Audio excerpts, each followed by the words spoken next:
কথায় বলে পুরনো চাল ভাতে বাড়ে। এটা সত্যি সত্যি একদম প্রমাণিত। হরে কৃষ্ণ, নমস্কার। আশা করি আপনারা সকলেই ভালো আছেন। আমার আর একটা ছোট্ট ভিডিওতে আপনাদের সকলকে স্বাগত। প্রতিদিন চেষ্টা করি আমার ভগবানকে দর্শন দিয়ে আমার ভিডিওটা শুরু করতে। তাই আজ সকাল সকাল ভগবানকে আজকে হলুদ কালারের ড্রেস পরিয়েছি। আর এই কালারটা আমার ভগবানের গায়ে খুবই সুন্দর লাগে। এই পোশাক, এই মুকুট, এই মালা, এই চুড়ি সব আমার নিজে বানিয়েছি। সব আমার ভগবানকে ইচ্ছা করে সব নিজে হাতে বানিয়ে আমি পরাবো। সবসময় চেষ্টা করি, কিন্তু আমি তো আর অত ভালো পারি না। যেটুকুনি ইউটিউব দেখে দেখে নিজের বুদ্ধিতে যেটুকুনি বের করতে পারি সেটুকুনি আমি ভগবানকে পড়াই। সব কিছু নিজে হাতে তৈরি করে পড়ার চেষ্টা করি। আর সকাল সকাল ভগবানের জন্য টিফিন বানাচ্ছি। মেমের কলেজ আছে বলছে, তো কলেজে যাবে, টিফিন করতে হবে। তাই পরোটা আর গাজর আলু ভাজা করব। তাই পরোটা আর আলু ভাজা করে ভগবানকে ভোগ লাগানোও হয়ে গেছে। এখন এইটা তৈরি করার পরে তারপরে দুপুরের রান্নার সব সবজি বানাতে হবে।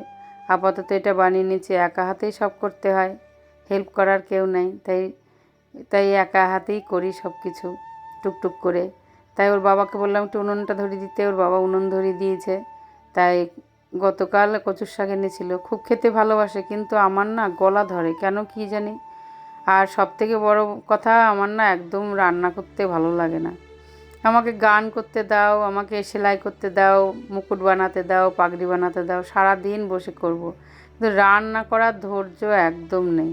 যেটা আমার শাশুড়ি মা খুব সুন্দর ধৈর্য ধরে করতো, এরকম আমার বড় মেয়েও প্রচণ্ড ভালো সুন্দর ধৈর্য ধরে রান্না করে।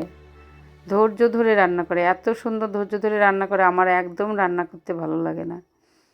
তা করতে হবে, ভগবানকে ভোগ লাগাতে হবে, ভগবান সেবা করবে, তারপরে আমরাও পাবো। কিছু করার নেই। ছোটোবেলাটাই ভালো ছিল সত্যি বলতে।